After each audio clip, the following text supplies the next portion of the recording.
Well, of course, it is usually the biggest sales period of the year for the retail market, and they throw an awful lot of money usually into selling Christmas to us, but it's very different this year.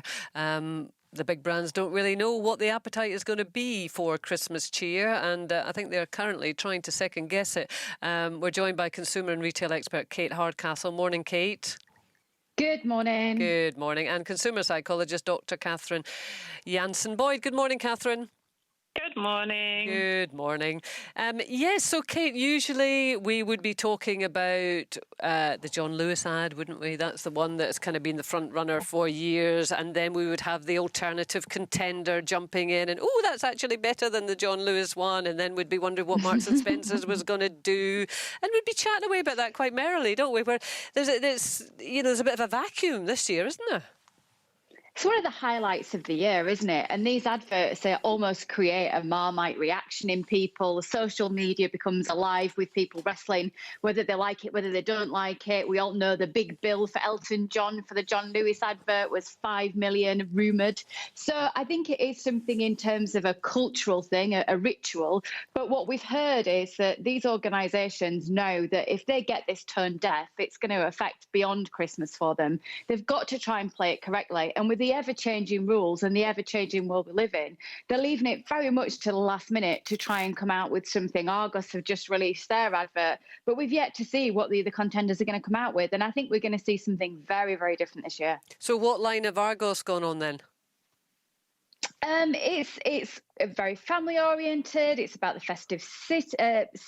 It's about homemade. I mean, I don't want to give too much away, but homemade entertainment, trying to recreate Christmas and all its traditional values in the home. I mean, I think that's quite an obvious line of any business to take, because it's going to be having to be realistic. If you have a big advert with 18 people around the dinner table with a sumptuous turkey in the middle, it's going to be entirely inappropriate if we are reduced down to the amount of people we can have there. If you have something showing us all nipping out to go to Santa in the grotto, it's again going to be something that most people won't be able to do. So they've got to gauge it right, and they're probably going to see a lot of this based on the parameter of two things: either the traditional values of Christmas, home, family, all those things that are important to us that we've been reminded of, or a lot, I believe, around what is called corporate social responsibility. I hate the word responsibility because it's almost like what businesses have to do rather than what they should and feel is right to do. But the idea of charity in communities.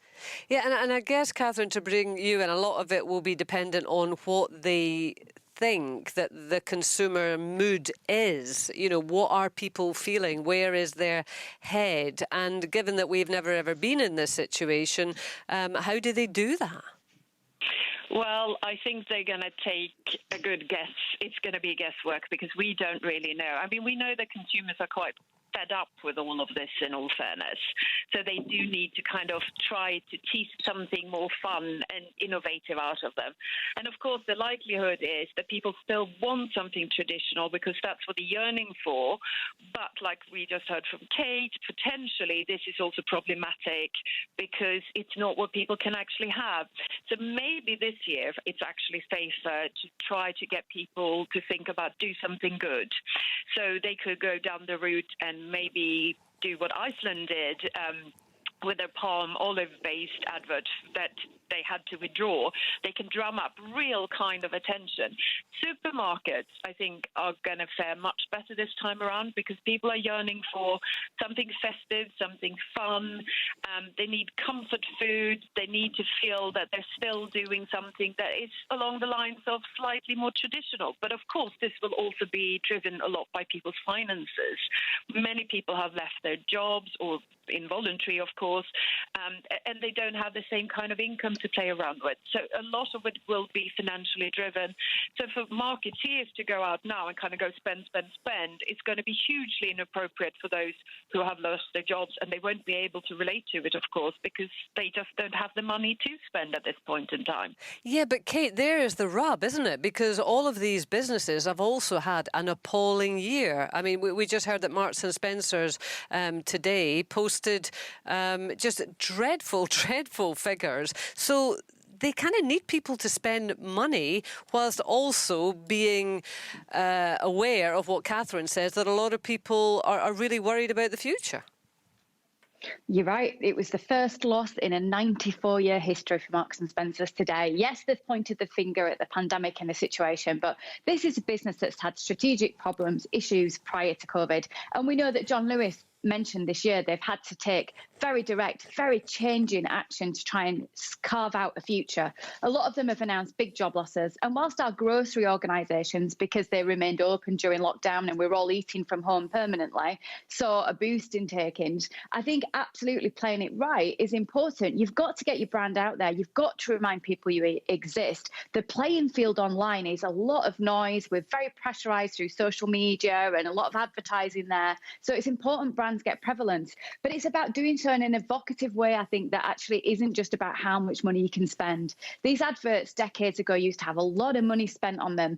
And like we've just heard, that's probably going to feel incredibly inappropriate right now. I think it's about showing the human side of a business. And unfortunately, it's what a lot of businesses have a problem with, because they can often be run for profit. But this is about them finding purpose and integrity and all of that. And I think it's going to be a new dawn for a lot of these organisations. Well, yeah, because Catherine, I think you hinted at this. I mean, because we are now in the midst of a pandemic and everything feels pretty terrible, we can get very nostalgic about what, was previously there. But actually, if we took ourselves back to 2019 and 18 and 17 and 16 probably, and further back than that, a lot of people were feeling quite dissatisfied with the whole Christmas experience, feeling that it was overly commercialised, that families were getting into debt, buying things that they couldn't afford and didn't really need. So we maybe shouldn't get so wistful about the past. And, maybe this is the time for a reset, Catherine.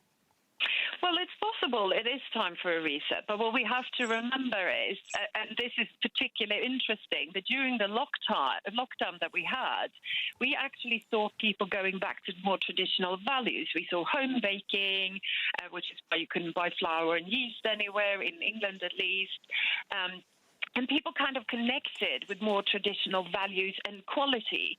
So I think tradition is still key. That's not to say tradition in the sense that it should be, we got the Coca-Cola track coming down the road. That's not the traditions that I'm referring to, but more core values.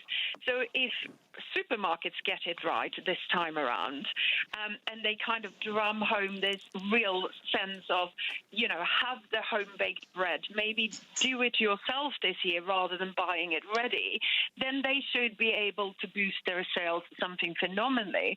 And that might be of particular interest to some of them, especially around Christmas time when they're not sure what's going to lie ahead. And equally, consumers are still going to want it to be a little bit more fun, a little different. They might, if you don't usually drink champagne at Christmas, this has been a dire year, let's get the champagne bottle out. And then, of course, you need to think, can they afford the champagne bottle? Maybe they're going to end up going to Aldi or Lidl or some equivalent to buy the cheaper kind. But they want the festive spirit. There is no doubt about that. But then I will think we will also see a different set of consumers this Christmas, and they are the ones that are going to want to escape it all.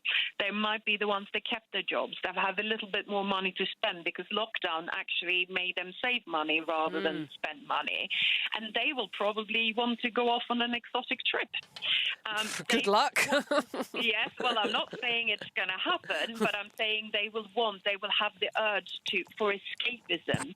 And those people in particular, of course, you can actually aim the kind of Christmas spirit towards those and tweak it a bit and maybe make it a bit fun, a bit different, because it might be that they can't actually leave. So we're going to see two slightly different categories of consumers for this Christmas time, without a shadow of a doubt. There will be those who will want to kind of go back to the traditions and those who will have a real need to escape.